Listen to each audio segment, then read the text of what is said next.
Samantala, rain or shine, may bagyo man o wala. Aba, ang sipag-sipag din ng Pangulong Ferdinand Bonget Marcos Jr.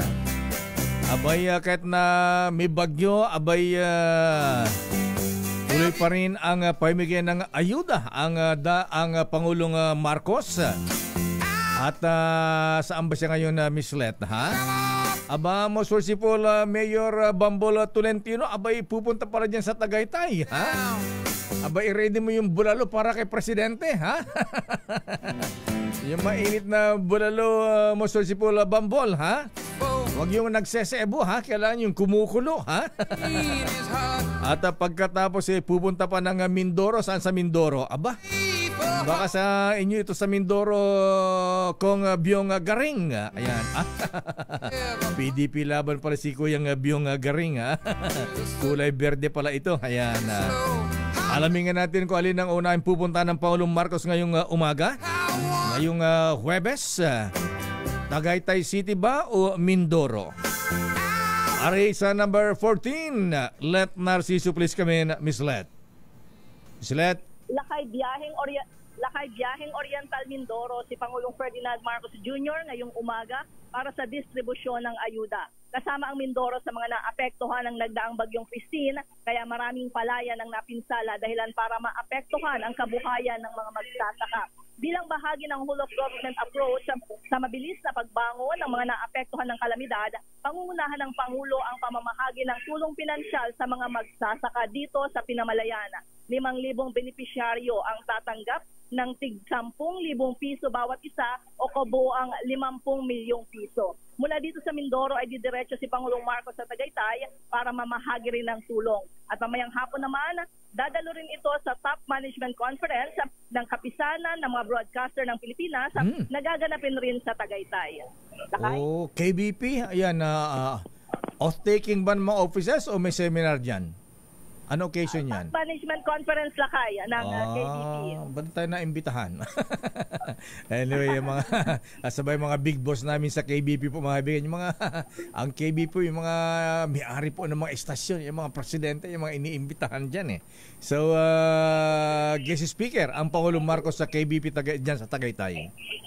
Oo, Lakay, isita siya sa KBP. Pero bago yon, mamimigay muna siya ng ayuda rin sa Tagaytay. Tagaytay International Convention Center at mamaya sa Taal Vista. Wow. Pero ngayong sa mga sandaling ito, inihintay naman siya dito sa Pinamalayan, Oriental Mindoro. Ayan. Anong oras na dadaan ng Pangulong Marcos sa Tagaytay para yung anggas, ayan,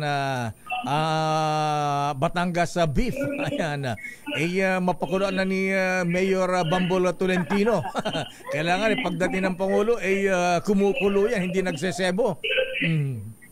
Alas 11, Lakay, ngayon. Alas 11. Sa Tagaytay. Abay, tama-tama pala. Lance, most merciful Mayor Bambol, ha? Ready mo na yung bulalo dyan para kay President tsaka tawilis. Ayan. Ayan, Lakay.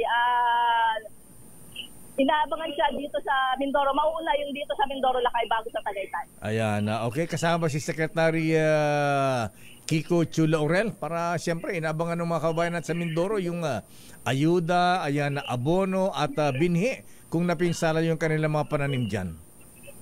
Oo, Lakay, kasama sina DA, Secretary Francisco Chulaurel at maging si DSWD Secretary Rex Gatchalian. Kasi yung 10,000 pisong ayuda, Lakay, dun sa mga bawat magsasaka, ito ay sa ilalim ng DSWD.